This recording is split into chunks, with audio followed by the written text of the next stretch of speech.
Welcome, ladies and gentlemen, colleagues, to this live session webinar in collaboration with PSSLD and World Gastroenterology Organization. My name is Saeed Hameed. I'm a professor of medicine at the Aga Khan University, and it is my pleasure to be moderating this session. We have two eminent speakers in the field of gut microbiome, and we will ask them to speak shortly. Just let me give you a little bit of a background of the World Digestive Health Day on which this webinar is based. So the World Digestive Health Day is held every year on the 29th of May by the WGO, and it focuses in particular on diseases which are of interest to the general public. So we wish to create public awareness as well as physician awareness in the prevention, prevalence, diagnosis, management, and treatment of the disease that is under discussion. And this, there is a difference in other days that are enacted all over the disease spectrum. That such that the World Digestive Health Day actually is not a day; it is the whole year on which the focus is on the subject at hand. So, World Digestive Health Day 2020 focuses on gut microbiome, a global perspective. Now we know there are lots of myths, lots of difficulties in understanding, lacunae in knowledge, of course, are still there, and that's why we wanted to have these two eminent people to talk about something which is important to us as a liver society. That is the interaction between the gut microbiome and the liver in various aspects. It is also my pleasure to have an eminent group of our senior folks as panelists.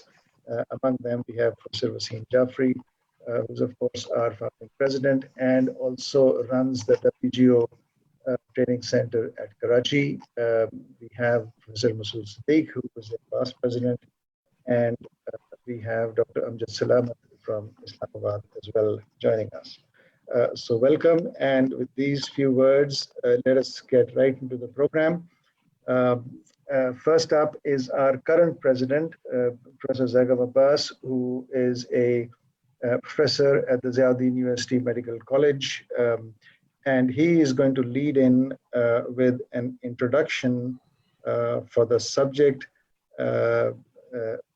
So, Zaigham, over to you, please. Thank you very much, everyone. Assalamu alaikum. Good morning, good afternoon, and good evening, everyone, because I can see viewers from different parts of the world. So I share here my screen. We can see your screen, Zaigham. Go ahead. What is the... So this is just some introduction. I have nothing to disclose. So we are not alone in our bodies. Living inside every person are trillions of microorganisms. We have bacteria, viruses, fungi, and other forms of life that are collectively known as the microbiome. Coming to the gut microbiome, which is our topic, it comprised of 4 to 5 main phyla. Firmicutes contribute 60 to 80%, Bacteroidetes 20 to 30%, other phyla are Actinobacteria, Proteobacteria, and Cyanobacteria. So there are several factors that affect the development and alteration of gut microbiome, starting from the birth, whether this was normal vaginal delivery or cesarean section, infant feeding methods, whether this is bottle feeding or breastfeeding. Then there are several stresses, which may be the physical stress, metabolic stress, psychological stress, environmental factors, diet of the person, different medications that the person may be taking, stages of life cycle, and comorbidities or comorbid diseases. All these affect the gut microbiome.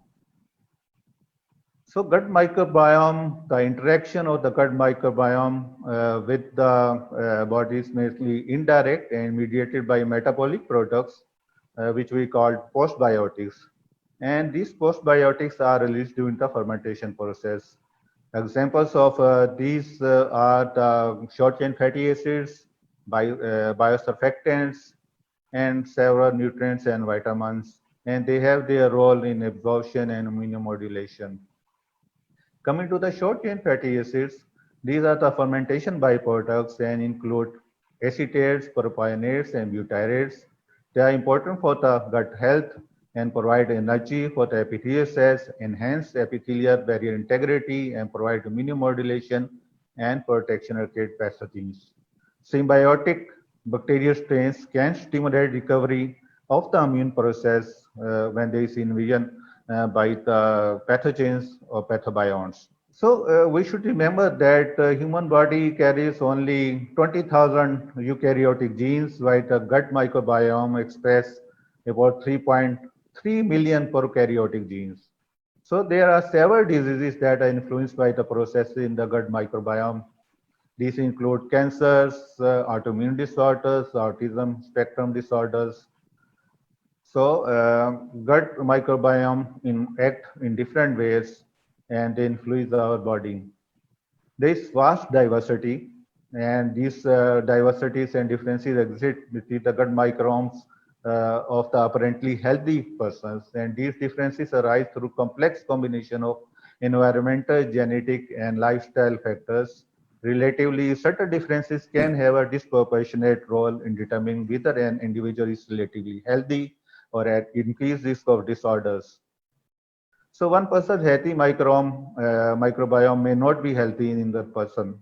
As I mentioned, there are gut microbiome, but there are several intestinal barriers that prevent entry of these bacteria into the body. We have the outer mucus layer, which harbors the gut microbiota, and the inner sterile mucus layer, which prevents these microbiota from entering or invading the epithelial layer. Within the epithelial layer, we have enterocytes, we have the intraepithelial lymphocytes, we have goblet cells, we have enterochromaffin cells, Tout cells, and we have these tight junctions that prevent the entry of these bacteria into the systemic circulation. Then another barrier is the gut vascular barrier. And for the gut vascular barrier, if we see the villus structure, there are cells around the vessel. These are the glial cells, and we have the pericytes around the vessels. These are the immunomodulating cells. Within the lamina propria, we have the antigen-presenting cells. We have lymphocytes. So all these cells help in immunomodulation and prevent the entry of these bacteria into the systemic circulation. So we have the gut vascular barrier, and then we have the lymph nodes that also act as a firewall to prevent the microbiomes from entering into the systemic circulation. So from eubiosis to dysbiosis. So dysbiosis we mean the alteration in the microbial community that result in the decreased diversity and the number of commensal bacteria. And studies have suggested that there is a relationship between the gut dysbiopsy and chronic health conditions such as inflammatory bowel disease, metabolic syndrome, cardiovascular disease, obesity, and other disorders. So coming to the last part, which is the today's topic, is gut-liver axis. So this is important because there is a bidirectional relationship between the gut microbiota and the liver. And this reciprocal relationship is established by the portal vein, which transports gut-derived product directly to the liver, and the liver feedback route of bile and antibody secretions to the gut. So if we see this figure from the liver, biliary tract or bile carries different compounds, which includes primary bile acids, immunoglobulins IgA, and antimicrobial molecules different, and these enter into the gut or intestine, colon, where they affect on the intestinal microbiota. And from the intestine or colon, we have the portal vein, which carries secondary bile acids and then dietary metabolites, which includes the microbiome associated molecular patterns and trimethylamines and other products. And they affect different disease processes within the liver and outside. So there is a crosstalk between bile acids and gut microbiota. Besides their function in micelle formation and absorption of nutrients and fat soluble vitamins, bile acid act as a key role in reshaping the microbiota and maintaining the eubiosis. The microbiota affect the bile acid metabolism and bile acid affect the microbiota composition. So there is a crosstalk between the bile acids and microbiota. Bile acids after transformation into the secondary bile acids act on the intestinal epithelium primarily via the farnesoid X receptors. And these receptors are important because as we'll see in this cartoon that bile reaches into the intestine or colon, then we have these farnesoid X receptors, and these receptors are stimulated and they in turn signal the formation of fibroblast growth factor and fibroblast growth factor enters the liver, and here it decreases the transcription of cytochrome 450 and decreases the formation of bile acids. Not only bile acids, but it also prevents the lipogenesis process and accumulation of fat in the liver. So there is interaction between the gut microbiome, the immune system, and the liver, and which is increasingly implicated with the development of chronic liver diseases. And our next speaker would further elaborate this topic. Thank you very much. Thank you, Zaigham, for the nice introduction to the subject. Uh, our next speaker is Professor Eamon Quigley. His topic is gut microbiome and liver disease. I'm going to request Professor Wasim Jafri to give a little bit of an introduction to Eamon. Of course, his introduction could go on for the rest of the webinar, but I don't think he would like that. So, Professor Jafri, please go ahead. Thank you very much, Saeed, for letting me introduce my great friend. Eamon, is it 40 years now that we know each other? Don't mention. Okay. Well, he's an incredible person, an incredible physician, and we get along so well for almost 4 decades and beyond. Currently, his titles, I would just say, and he's David Underwood Chair of Medicine in Digestive Disorders, Department of Medicine, Professor of Medicine at the Academic Institute. He is the Director for Linda and David M. Underwood Center for Digestive Disorders, Houston Methodist Weill Cornell Medical College. We all know David, we all know Eamon for his contributions in gastroenterology, especially in functional GI disorders. And functional GI disorders, no matter which part of the world you are discussing, you have to have scores of references coming from his enormous contributions to the subject. He is definitely one of those stalwarts who introduced and then carried on with his interest with functional GI disorders, particularly irritable bowel syndrome. And later on, as irritable bowel syndrome evolved, of course, the microbiota came in, and his contributions towards that, and the Rome criteria that we all are very familiar with, and he is one of those stalwarts that has contributed enormously to all those fields.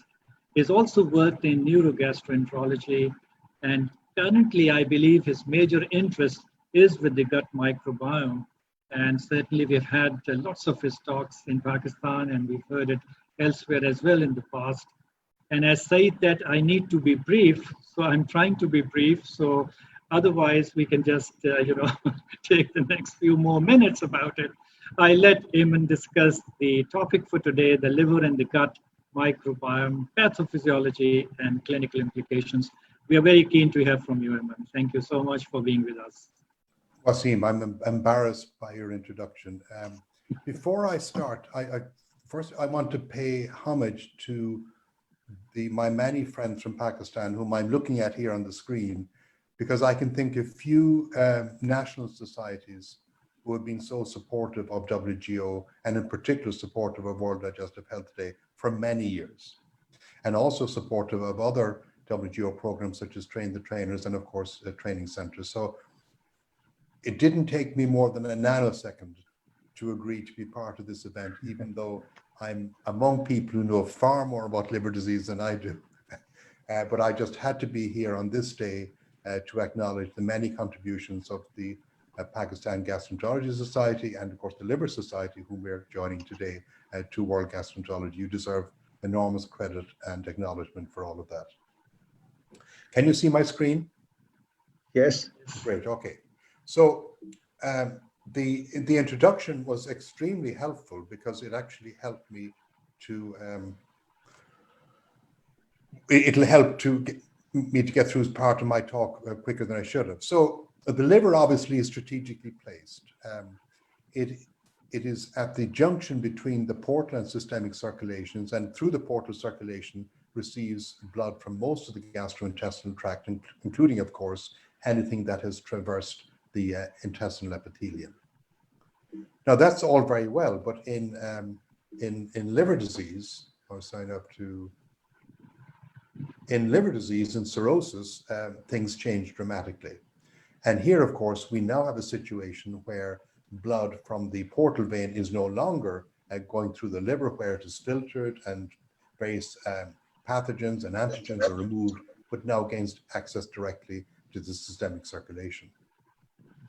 We've already heard this concept of the liver as a firewall.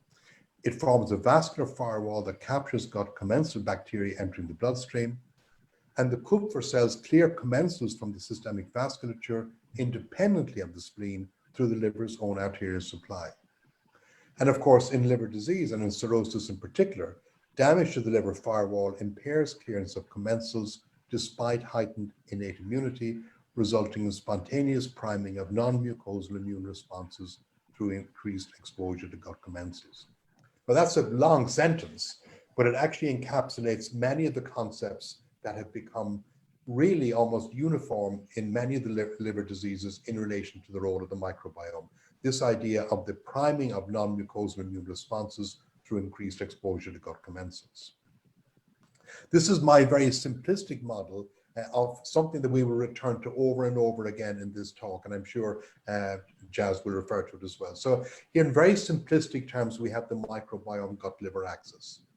In the gut lumen, we either have disturbed or altered microbiota, leading to an immune response in the gut, leading to translocation across the gut wall, entering the portal circulation, where you either have whole bacteria, endotoxins, or cytokines generated by the immune response, which then activate an inflammatory cascade in the liver through binding through toll-like receptors, in particular toll-like receptor 4. Now that's a gross oversimplification, but I think it's a model that is being used more and more in this whole discussion.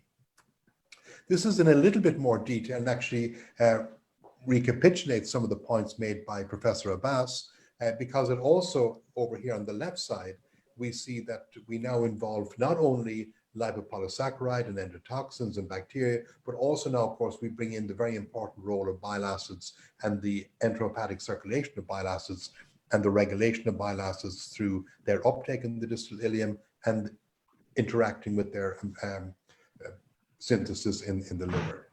And over on the right side is a very important figure, which has already been shown to some extent, but emphasizes the multiple components of the gut barrier.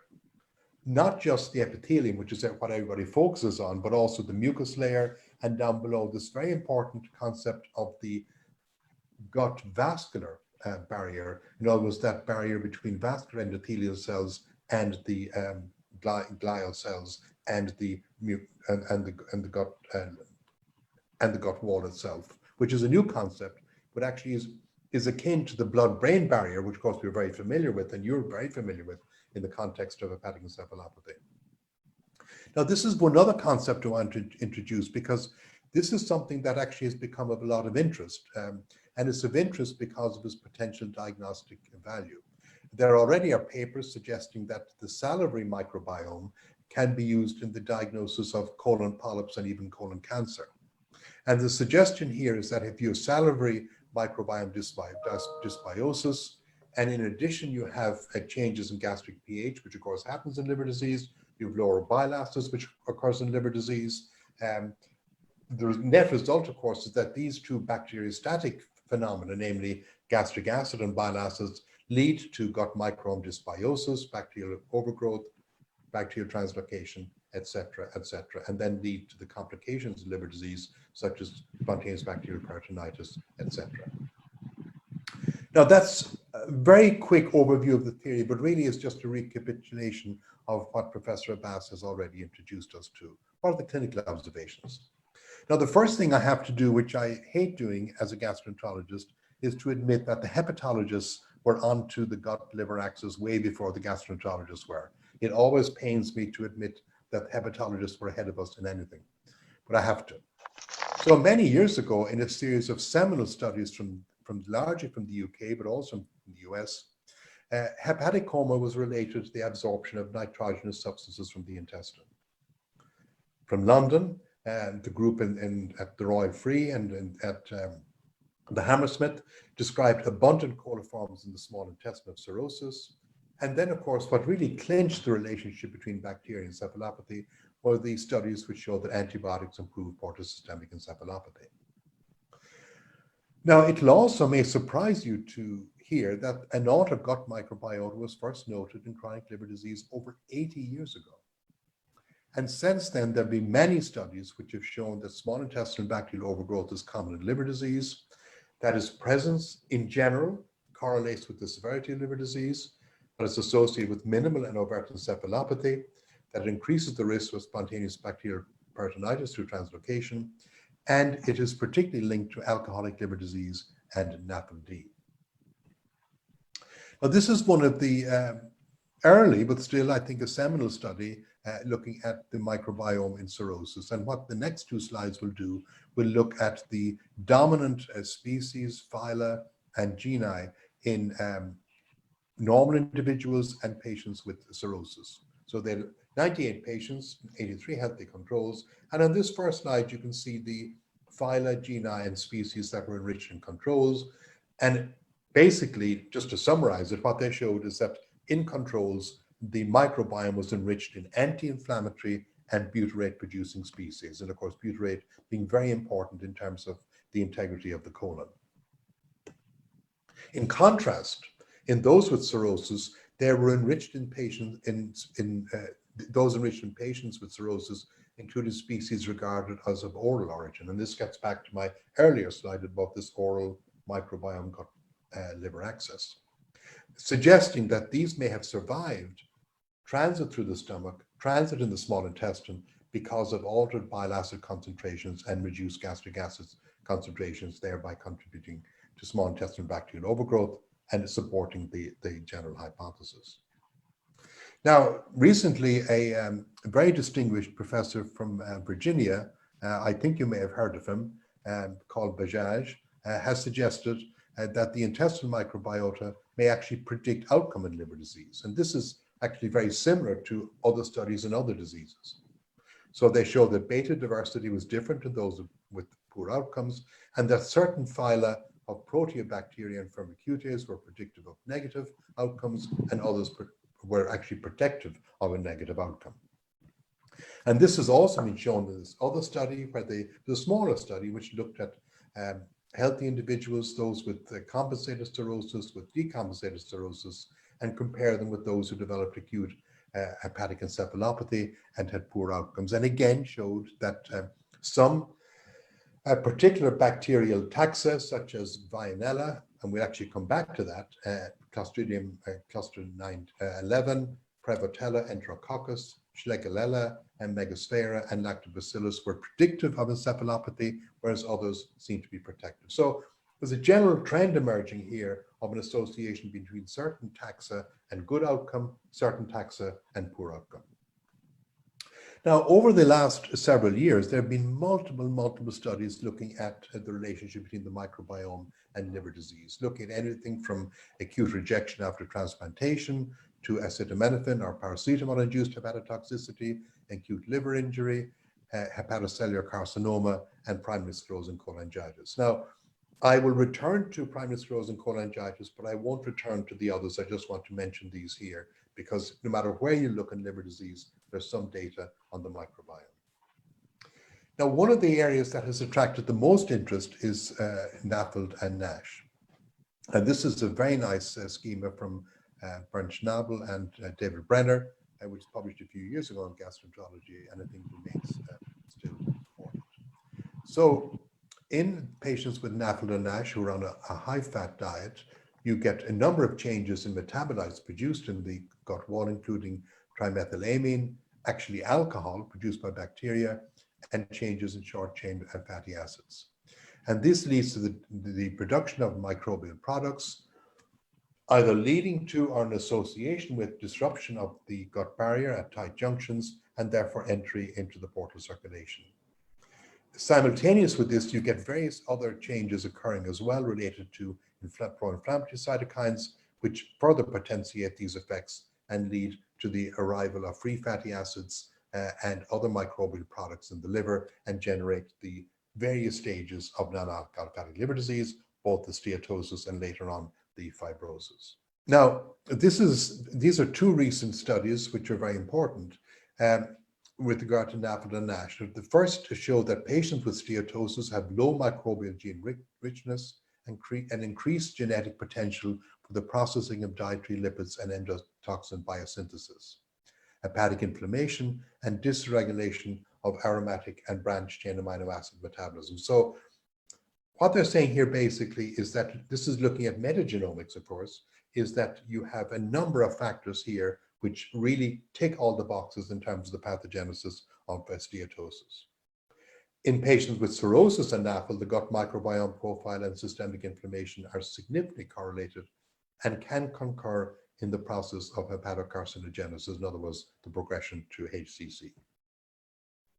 Now, this is a fascinating study which looked at the transmissibility of NAFLD and NASH and looked at babies from normal weight women and obese women, and then took the microbiomes from the fecal microbiomes from the infants and transferred them into a humanized mouse model, and then looked at studied these. So what they found basically was that this is now data, of course, from the humanized mouse, showed that, first of all, changes in short chain fatty acids, as you can see here, also changes the obese of the shaded group, also increased intestinal permeability, which fits in with our hypothesis, and also dramatic changes in the numbers of bacteria arriving in the liver, associated with reduction in a number of important proteins that maintain intestinal barrier integrity. So here you've got an association between changes in luminal contents, changes in intestinal barrier function,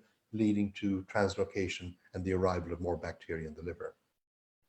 What they also show is that and this is looking at liver biopsies from these animals. Remember, there's the normal weight infants and the infants of normal weight mothers and the infants of obese mothers, is that when you added a Western diet, you markedly exaggerated these effects. So you can see here, and I'm not going to pay attention to the liver biopsies because I would only embarrass myself, but basically you can see a much more aggressive progression of non-alcoholic fatty liver disease when you have the combination of the microbiome from the infants of obese mothers plus a high-fat Western diet.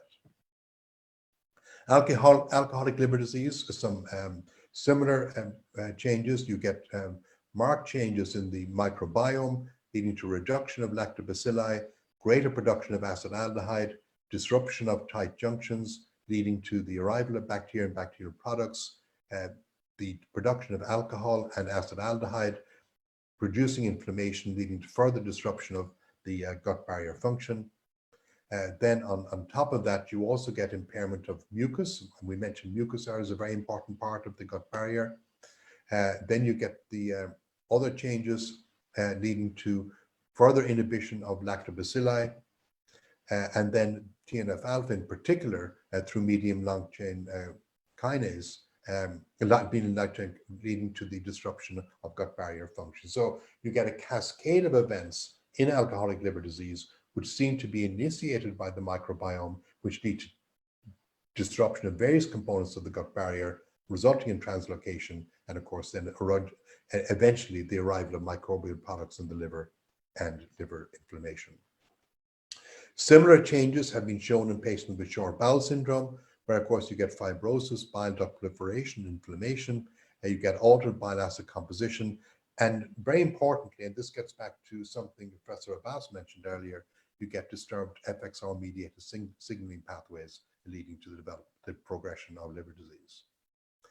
In patients with intestinal failure-related injury, actually this is probably one of the earliest models that we had for gut microbiome impacts, because these patients have underlying intestinal inflammation of injury, they've increased gut permeability, and here, in fact, this is recognized many years ago, you have lipopolysaccharide leading to activation of TLR4 and resulting in the same cascade of events that we've seen in other diseases. And of course, many years ago, this situation was seen to be associated with small intestinal bacterial overgrowth. Now, just mentioning a couple of other liver diseases, first of all, PBC. TLR4 expression in bile duct epithelial cells has been reported. Looking at for SNPs in TLR4s, none were seen in PBC, but I think the current hypothesis still would implicate toll receptors in the pathogenesis of the microbiome in PBC. Various studies of the microbiome in PBC have shown depletion of beneficial bacteria and higher levels of opportunistic pathogens, and these in turn have been associated with inflammatory cytokines in serum. There's also a story that goes back quite a while, which is kind of waxed and waned, suggesting that various infections are common in PBC, such as urinary tract infections and vaginal infections. There's contradictory data on mycobacteria. Antibodies to Toxoplasma, EBV, Helicobacter pylori, and CMV have also been described. And in an animal model, PBC-like pathology has been induced by frequent injections of S. intermedius, which could be transferred by spleen cells. There's also this very intriguing suggestion, which I think is very interesting, that molecular mimicry may be going on in PBC. And what this basically suggests is that there may be cross-reactivity between antigens in bacteria and epitopes in the biliary epithelium. And in particular, lipolylated mitochondrial enzyme complexes such as pyruvate and dehydrogenase. So is PBC triggered by certain bacteria through breaking tolerance? And the bacteria, some of those are mentioned here. Very interesting idea. With PSC, this is a very recent review which has just come out EPUB and had a print on hepatology, which again summarizes the data very nicely. Shows that in PSC there's low bacterial density.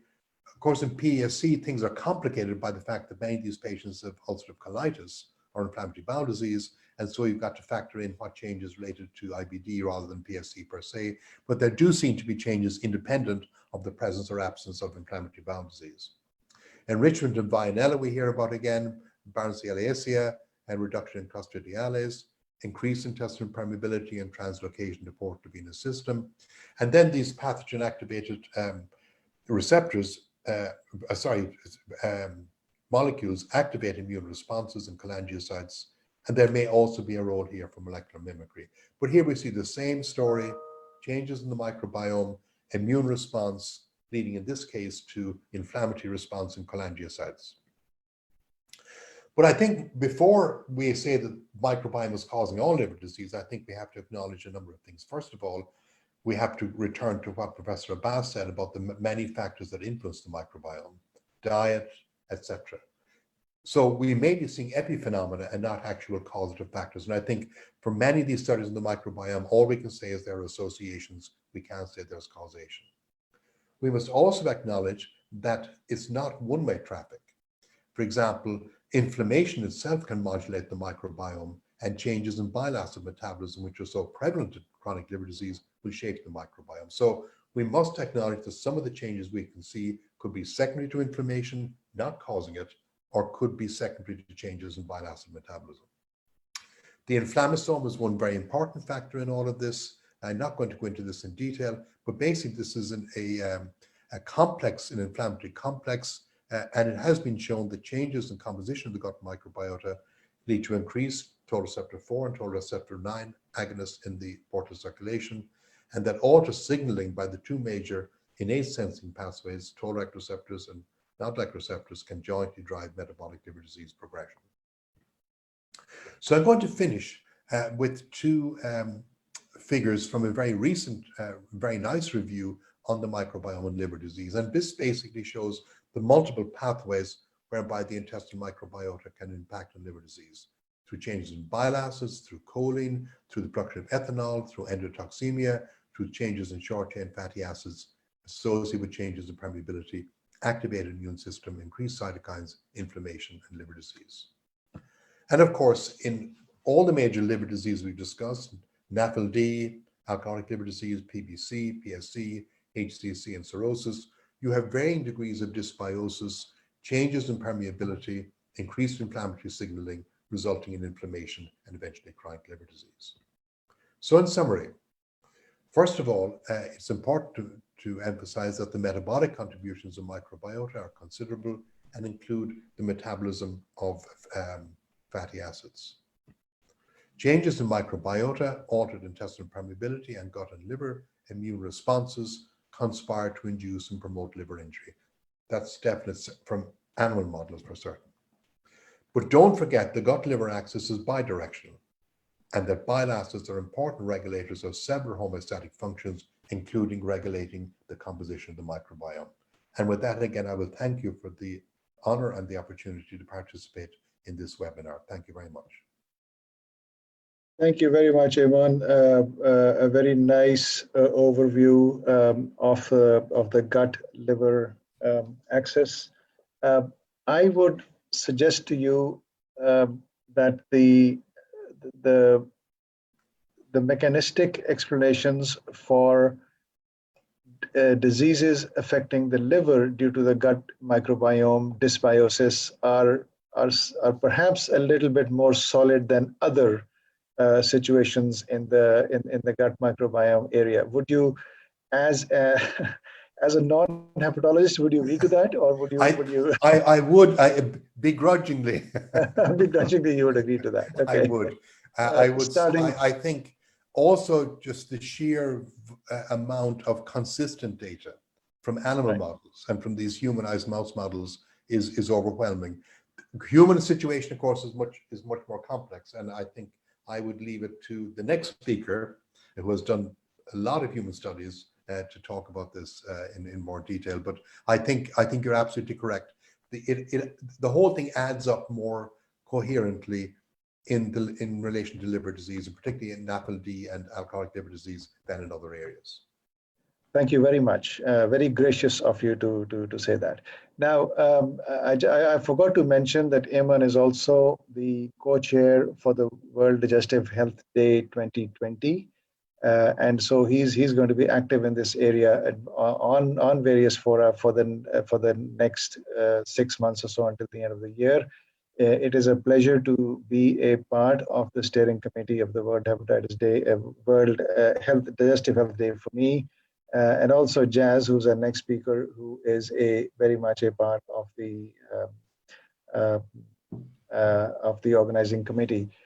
So our next speaker is Professor Jasmohan Bajaj, and I would request Professor Masood Siddiq to kindly introduce him. Professor Masood. Yeah, thank you very much, Saeed. It's my pleasure to introduce Professor Jasmohan Bajaj. He's a very learned colleague and always having a beautiful, lovely smile. He's a professor at Department of Medicine, Division of Gastroenterology, Hepatology, and Nutrition at Virginia Commonwealth University, Richmond. He's trained in UK as well as in US, and gut microbiome is one of his major research interests, and he has published extensively on interaction of the gut microbiome and the liver. And it's my pleasure to invite him to the talk. Can you all hear me? Yes, we can hear you. Okay, thank you. Thank you again for this wonderful introduction, and thank you for organizing this together. It's my first time interacting with the PSSLD, and I'm delighted and honored to contribute. So this excellent talks that happened before me kind of set the stage for what it is. So I'm just going to focus on things that are currently available for the gut-liver axis and things that may come in the future, or some things that we are actually looking forward to. Patients with liver disease have a long pre-cirrhotic phase where a lot of the gut microbiota changes are already inbuilt. And some of these changes may or may not end up reversing once the liver disease gets better. So these are the outlines of gut-liver axis therapeutic options. The first thing, which is in red, which is very important for us to realize, that reversing and controlling etiology should be the bedrock. It's not like someone who keeps on drinking and then you throw probiotics on them and assume that everything is going to go okay. What you really want to do is actually combine all these other things that impact the gut-liver axis by actually doing your best to reverse or controlling the etiology. What are the currently available agents? Pre, post, syn, and probiotics, lactose, rifaximin, dietary impact. Emerging therapies could be fecal microbial transplant, phage therapies, and creating microbiota that have such precision changes that actually take things back from these patients.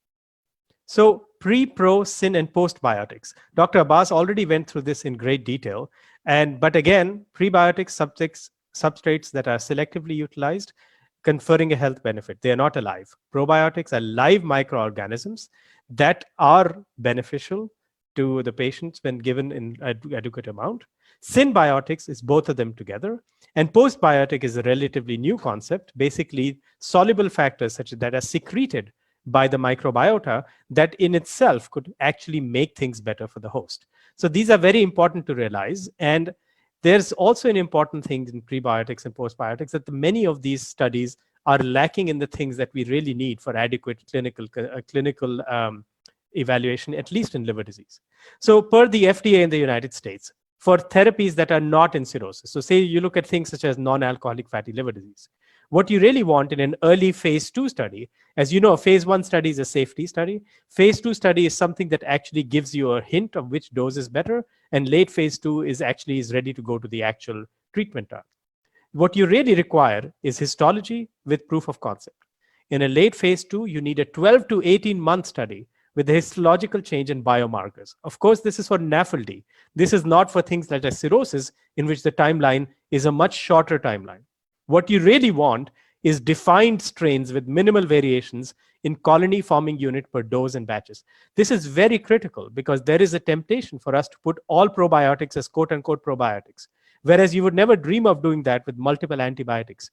Each strain has its own ability to inform and test and do the things, interact with the patients, with the other microbiota, and with the output compared to other strains. You also want to see how the strains engraft, making sure you want to know what the localized and the systemic actions are. You want to, of course, know what the microbiota composition and functions are, and you want to find out whether those probiotic organisms recovered from stool for many reasons. One of this is the patient actually taking it, and the second, did it actually survive the intestinal transit? Last but not the least, you should really be looking for a clinically relevant endpoint. Well, engraftment and change in microbiota composition are good enough. For this to move forward, for any clinical relevance, you have to at least a hint of clinically relevant endpoints. So this is the natural history of non-alcoholic fatty liver disease. You have NASH, you have fatty liver up top, and then it can be stable or regressed on the bottom.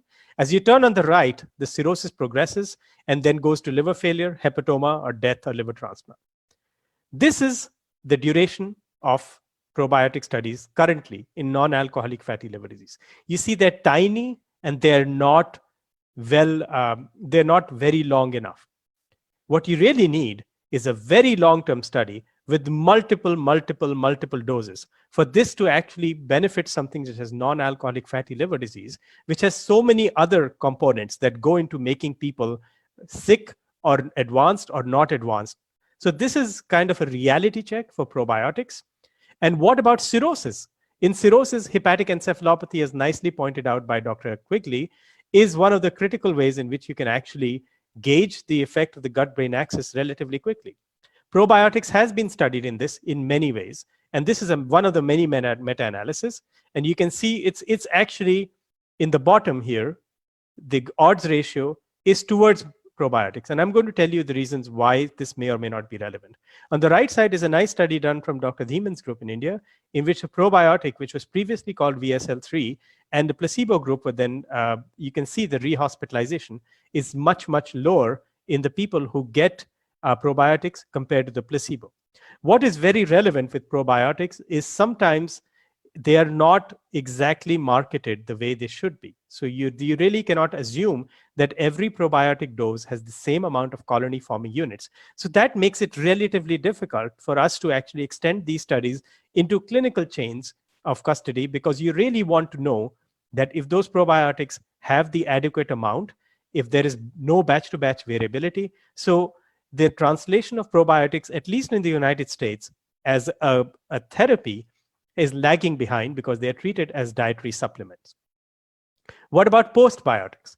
Butyrate, which is a short-chain fatty acids, we know that actually helps the intestinal barrier. In this nice small study, they actually supplemented HMB, which is a derivative of butyrate, and they compared them versus placebo and cirrhosis. And what they found, the hand grip improved in those who were given the butyrate, but not in controls in the bottom. There was an increase in the appendiceal skeletal muscle mass index. There was also an increase in the mid-arm muscle circumference and an increase in the hand grip, as I told you before.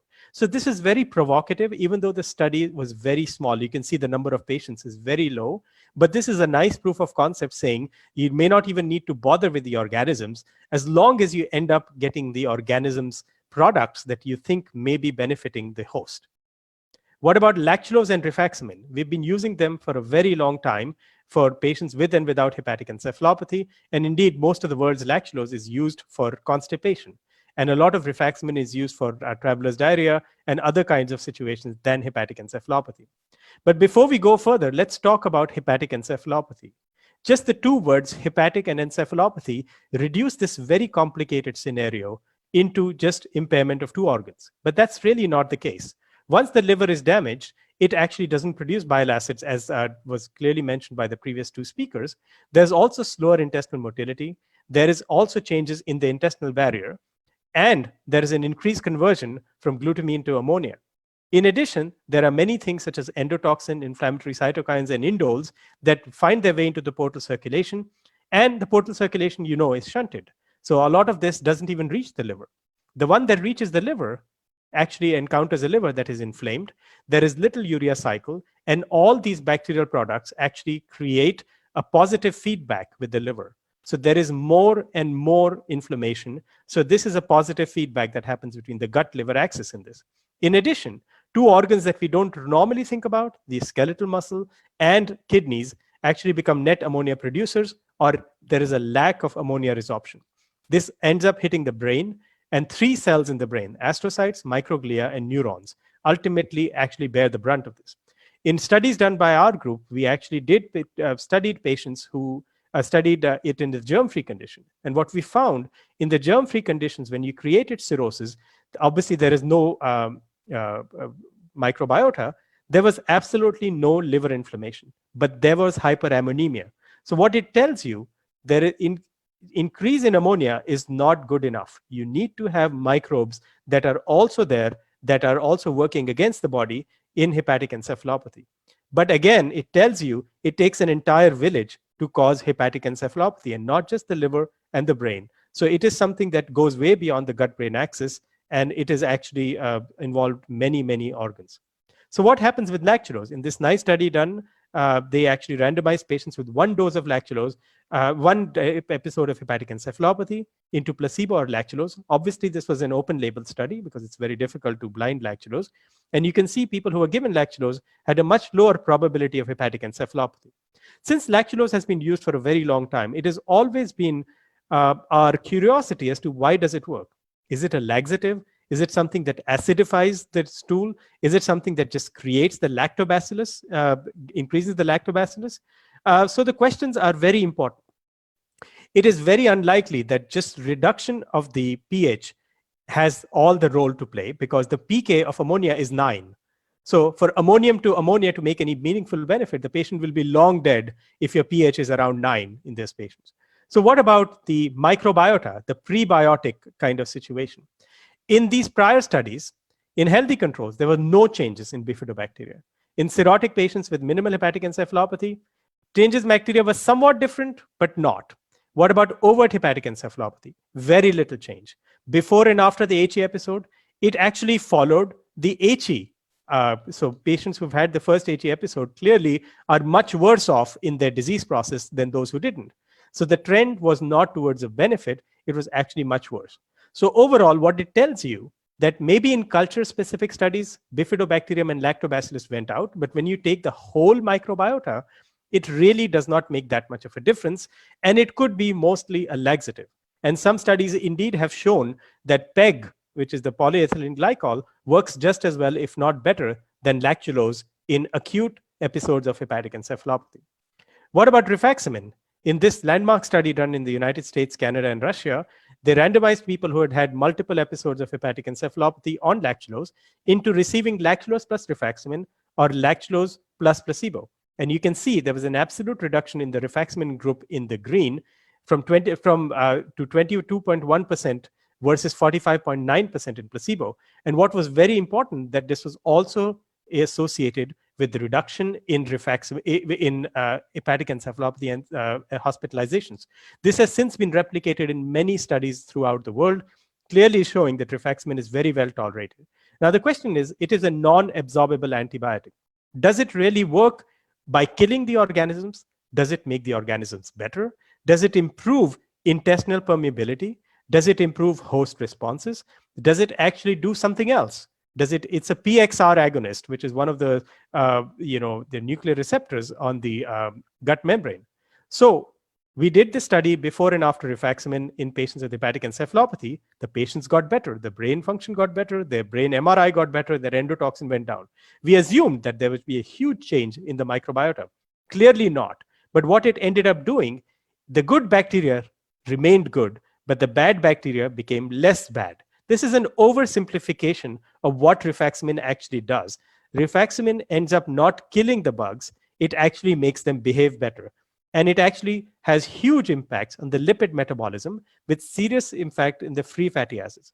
Moreover, when we gave germ-free mice rifaximin, their ammonia production reduced because it also decreased the activity of the brush border transglutaminase. So one of the most common bile acid, amino acids that we take is glutamine. And the glutaminase in the small bowel actually cleaves it into glutamate and ammonia. Therefore, even in germ-free mice, there is always high ammonia in the system because of this thing. In germ-free mice that were given rifaximin, this was suppressed. So there was very little ammonia in the system. So rifaximin has changes beyond that of a non-absorbable antibiotic, but it clearly works in our patients with cirrhosis, especially with hepatic encephalopathy. What about diet? The diet in the South Asia, India, Pakistan, etc., is very rich in probiotic yogurt. And we wanted to study that. Of course, we had done a prior study with yogurt with minimal hepatic encephalopathy, randomizing patients 2:1. And we found people who were given probiotic yogurt did much better in their cognitive tests. But of course, it was an open label study. So we did a real world experiment in which we compared the Mediterranean to the Turkish diet. And the Turkish diet is similar to the Indian and Pakistani diet in the sense that they drink ayran, which is like lassi, a thicker form of lassi, every day. And you find the diversity. As you know, the diversity of the stool microbiome should go down as patients with cirrhosis get advanced. This is a concept that has been found. So if you look at the Turkish, anything in the orange is controls, anything in the green are compensated, anything in the blue are decompensated patients. So you would assume that if you follow a traditional Western concept, that the diversity of the microbiota should get worse as the disease progresses from orange to green to blue. And that clearly did not happen in the Turkish patients, but it did happen in the United States patients. And why was that? Because they drank ayran every day. So that actually was able to overcome the disease-related diversity changes that would happen. And therefore, one size does not fit all in this situation. And moreover, we found there was a significantly low risk of 90-day hospitalization in Turkish patients compared to American patients. And this was directly related to the diversity. So the question now is, could we actually encourage probiotic foods in our patients to help this diversity that could in turn improve the liver function? This has not been tested yet, but it's something we should be doing in our patients, encouraging probiotic food. Moreover, we published right now another study in which we compared the same patients in the United States to people in Mexico. Mexico, as you're familiar, is a unique amalgamation of a middle income country which has a lot of obesity. So unlike most countries who are poor, who don't have much obesity, Mexico is the worst, and they have a genetic tendency to also have NAFLD. What we found, the Mexican diet, which was much more enriched in carbohydrates because its proteins are pretty expensive, their diet, their diversity, their outcomes are much, much worse than the United States diet as well. So again, it's location, location, location. Just because something has been shown in the United States and the Western things does not mean that this is directly applicable to other places, especially when you talk about, as Dr. Abbas and Dr. Quigley said, so many things affect the microbiome. And if you can do something to get someone get some cheap probiotics in their food, that may actually help their liver disease as well. What about the future studies, the microbiome transfer, such as fecal microbiota transplant?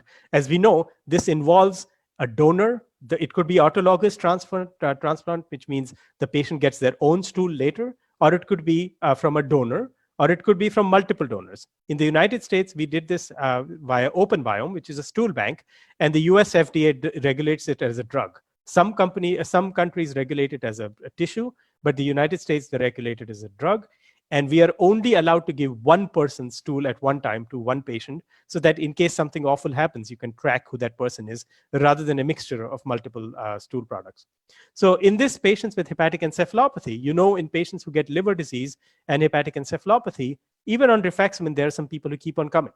And sometimes those people have low MELD score, which means they're destined to get hospitalized, re-hospitalized.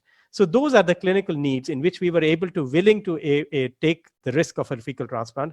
And we ended up finding that in this phase 1 study, that in the donors, we picked one donor that was enriched in lacnospiraceae and ruminococcaceae. These are bugs that make short chain fatty acids. These are also bugs that increase this bile acid conversion. What we actually found, not only was it safe, it actually reduced hospitalizations, improved brain function, reduced HE episodes. And once the HE antibiotic collapsed, because we had to give some antibiotics before, it actually got resurrected it. What's more important, it actually even lasted for more than a year, the brain functions, the HE episodes, and the cognitive function.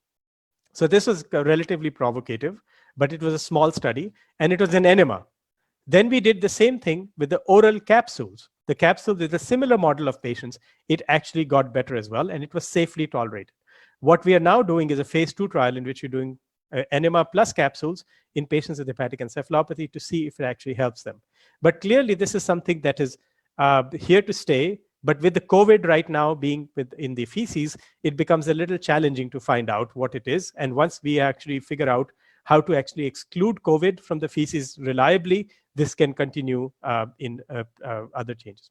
What about phage therapy? Bacteriophages, as we know, are viruses that feed on bacteria.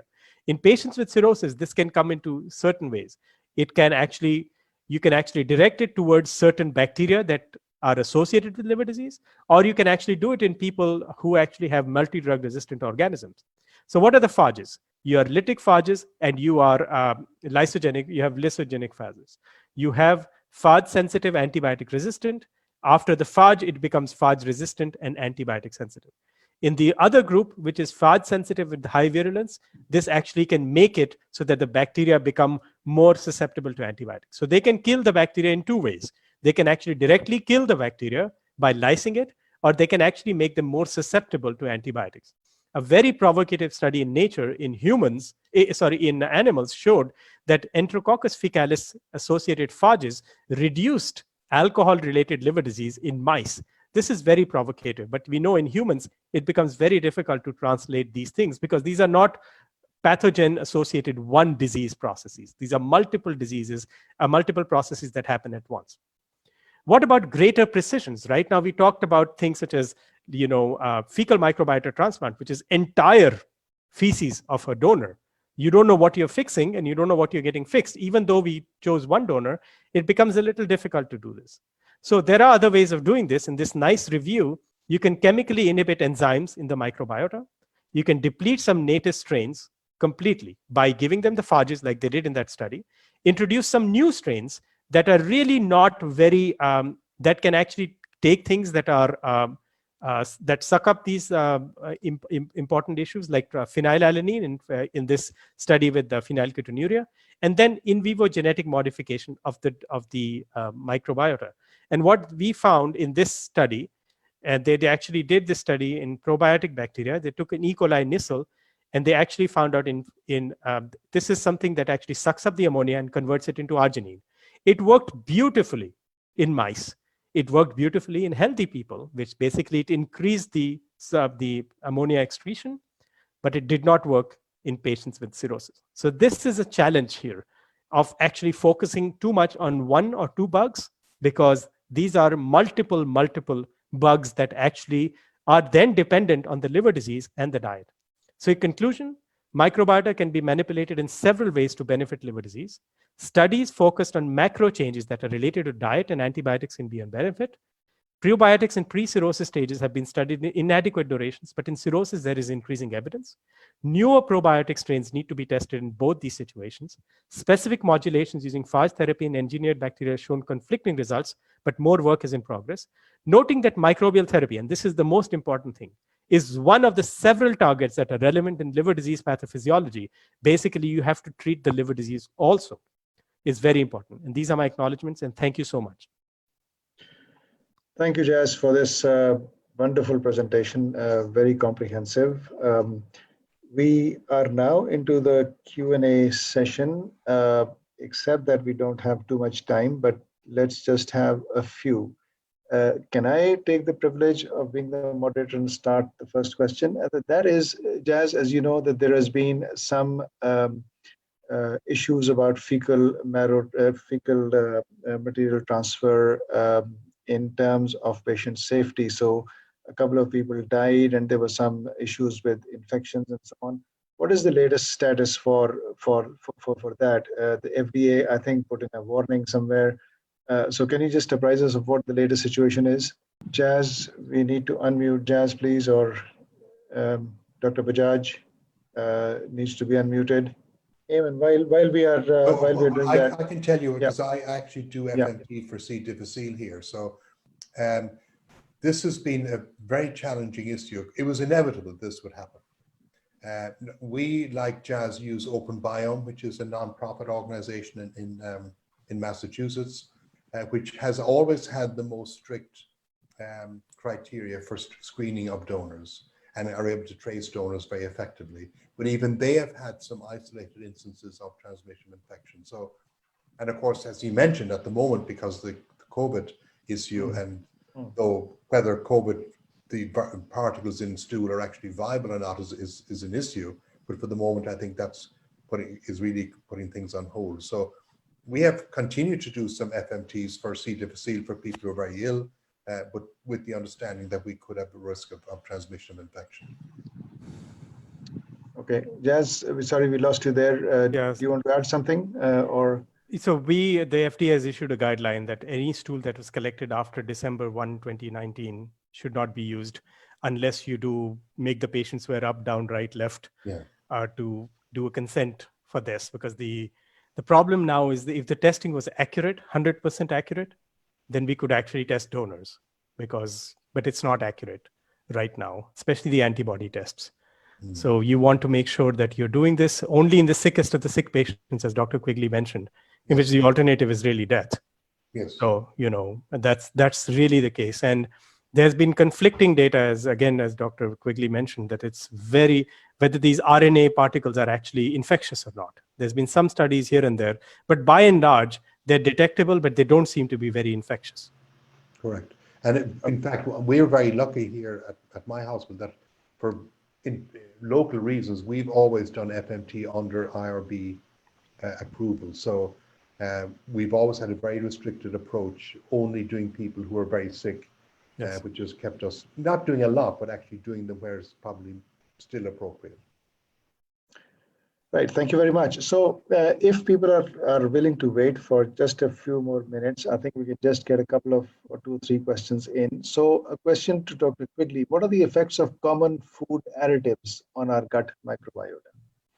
Very interesting question. There's been quite a bit of study on this. Now, the problem with a lot of these studies is that they are not looking at individual additives. And just like Jazz mentioned about, two probiotics are not the same. Now, just talking about probiotics, what I could say is that in terms of probiotics, they have very little impact on the microbiota in terms of the range of species or strains. They may have much more subtle effects, which are not detectable by just looking at stool microbiota changes. So that's one area. Diet obviously has an impact, and changing your diet in the long term has a major impact on the microbiome. And in the short term, changes in diet, if sufficiently drastic, will also have an effect. There are limited studies on other food additives, which all potentially have effects. So I think we've all said this, that diet is a major modulator of the microbiome, especially in the long term, but also in the short term. Thank you, Eamon. A quick question to Jazz. Is there a benefit of L-ornithine and L-aspartate in hepatic encephalopathy? I'm not sure if you touched on that or not. I didn't touch on that because it's not approved in the United States. So I'm not familiar with using it one-to-one, so I feel very uncomfortable. But there is clearly studies that have been done, very high-quality studies. So if it is available in your case, please use it according to what the guidelines say. But I personally have never used it, so I can't say anything. Right. So staying with you. For a long time. Sorry. That idea has been around for a long time, hasn't it? Yeah, it's just not FDA approved. Yeah. So right. So a quick question again to you, Jazz. What is people are confused sometimes about the duration of using of rifaximin usage. So you use it. What do you do in your patients? Use it for 3 months, 6 months, a year, continuously? What do you do? We use it continuously because that's the FDA label. And I know it can be very expensive. In certain studies, they've actually cycled it previously in Italy because they used to give it only for 3 days, then cycle it off, or once 1 week a month, and then cycle it off. But the best evidence, in fact, one of the few grade A evidences in hepatic encephalopathy is that New England Journal of Medicine trial in which they gave it for at least 6 months in those patients. So, and that made a huge difference. Right. I think that's where the 6-month thing comes from. Some people use it for 6 months and then stop and so on. So in the remaining few minutes, I would like to go to our panel. Professor Jafri, any comments, questions, any observations, things that we may have missed out on? I don't think we have missed out on anything. From our participants as well, there have been extremely, extremely good comments all around for all 3 presentations. So basically, we're coming close to 10 p.m. in Karachi. I've had a fairly busy day. I guess if there are no burning questions that you have seen in your event. But I really admire once again the brilliant talks given by our 2 wonderful colleagues, Eamon and Jazz. And of course, let's not forget the initial introduction Dr. Abbas gave when he introduced the subject so nicely that it set the stage for both the other wonderful speakers to have given, relevant talks to the topics that were allocated. It is a topic, or it is something which is never going to end. Hepatic encephalopathy is going to be, part and parcel of all cirrhotic patients during the lifespan. It is lactulose or microbiota or whatnot. Something is there, which of course would always be there to really, for our research group to just continue busy and at the same time come up with something else. So here we are. Jazz, you have done a wonderful, wonderful work. We all admire your contributions to the subject because, and before that, of course, Rajiv used to be quite keen on the subject and many, many more. And still carry on with all the success that you have. And we and many, many others, in fact, and our generations that are coming and would be looking forward to have something really in their hands so that we can guess it, we prevent it, and our patients come to us without, this this encephalopathy as we are getting them, and hopefully you will have better care for us. Thank you. Thank you, Dr. Jafri. Is Dr. Amjad Salamat on the call? Can we hear from him? Amjad, are you there? He was one of our panelists. I don't know whether he could attend or not. Professor Masood Siddiq. Yes, I'm here. Yeah, please go ahead. Yep. Any comments? Great talks. I thoroughly enjoyed. Very informative. And I've got a small question to Professor Bajaj. That Okay. Where we see ourselves in 5 to 10 years time as far as progression of chronic liver disease from compensated to decompensated state is concerned. Will there be any interventions in 5 to 10 years time? Yes, I think the interventions are mostly towards the prevention of cirrhosis development in the first place. That's where a lot of the antifibrotic treatments are coming. The other things we want to do is to actually get them before they actually reach the stage of no return. So it's really a problem of first finding who has cirrhosis, preventing the cirrhosis from happening, because once the cirrhosis occurs, it becomes very difficult to do that. Now, whether gut microbiota could be part of it, I think it will be part of it. It won't be all of it. So that's something that is very important for us to realize. We have to look at gut microbiota as things that are key supportive players, but they are supportive players. Is the liver disease progression that actually drives them and do everything right now. Okay, gentlemen. Sorry, Eamon, you have any points? No, the only point I want to make is to congratulate all of you for putting together such a wonderful program. It was a pleasure and an honor to be part of it. And if there are questions for me which we haven't been able to address, I'd be happy to answer them by email. There were lots of questions, and I'm really sorry that we could not accommodate them, but we will certainly funnel them to you and to Jazz to see if you could answer by email.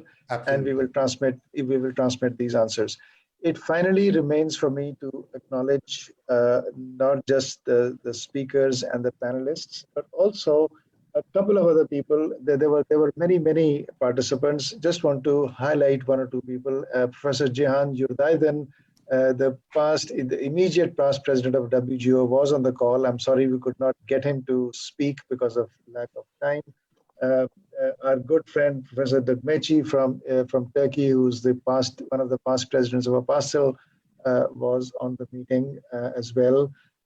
So were many other colleagues. And so I'm very grateful to everybody's attendance and presence and their active participation. And it has really been a very informative and learning, full of learning session. So thank you very much for this to everyone. Thank you, Eamon, especially. Thank you. Thank you. Thank you. Eamon, can I share a picture with you, if the organizers allow that? Sure, go ahead. Okay. Can you see that or not yet? Not yet. No, you need to share your screen. Okay. Let's see that. Share it. Where are we, in fact, in this meeting? Yeah. My goodness. I don't recognize these people. Come on, man. This is Karachi, Two of us having some chicken tikka there. That's right. I remember that trip. It was an amazing trip. And that was only last year, I think. Must Yeah, it was just around the corner.